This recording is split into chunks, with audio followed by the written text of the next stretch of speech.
Good afternoon from Hill to City. I'm Pastor Margie Gonzalez, the chaplain here. Just want to bring you another Take 5 segment. Today, I want to talk about the fact that God rescues us out of every kind of trouble. I want to read out of Psalm 34, verse 19. It says, "The righteous person faces many troubles, but the Lord comes to the rescue each time." See, there's a common misconception about what life should be like when you have dedicated your life to loving Jesus and living for Jesus. We tend to think that if we're doing what we're supposed to do, life should be a breeze, but nothing could be further from the truth. John chapter 16, verse 33 says, "Here on earth you will have many trials and sorrows, but take heart because I have overcome the world." So the bad news is that trouble and difficulty are part of life, but the good news is that God rescues us every single time. So verse 19, the first part of it says, "The righteous person faces many troubles." So this verse makes it clear that bad things happen to good people. And so you need to understand that we live in a broken world that's full of sin and violence and selfishness and greed and sickness and oppression and injustice and affliction and death.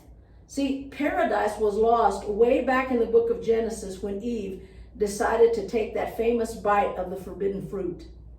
And since then, we've been exposed to the effects of sins and its consequences.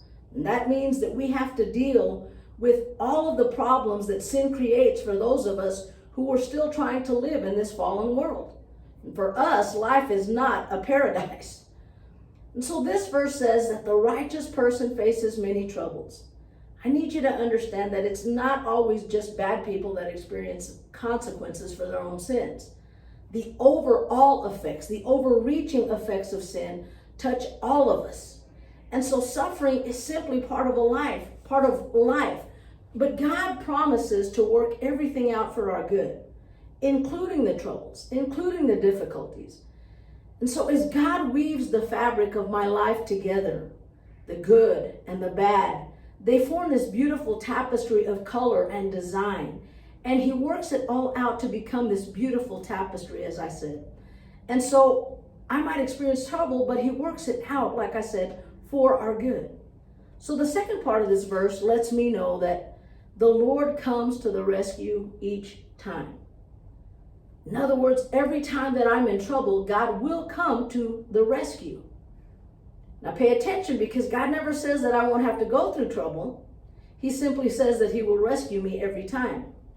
That means my rescue is a promise.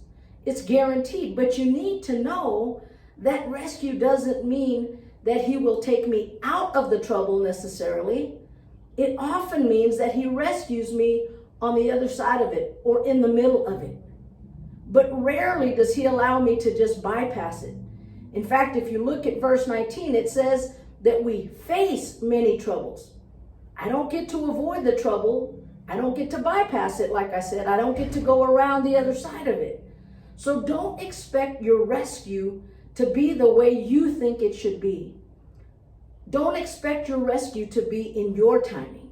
God will rescue you, but it might take some time, and it might not be the way you want him to do it.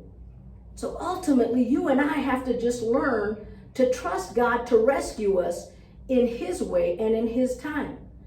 Sometimes we simply have to learn to wait and endure some trouble. But the promise is that he will rescue us. And I love this section of Isaiah 60:22 that says, "At the right time, I, the Lord, will make it happen." In other words, when the time is right, that's when his rescue comes. Not when I say, not when you say, and not in my way.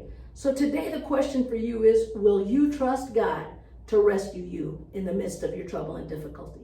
God bless.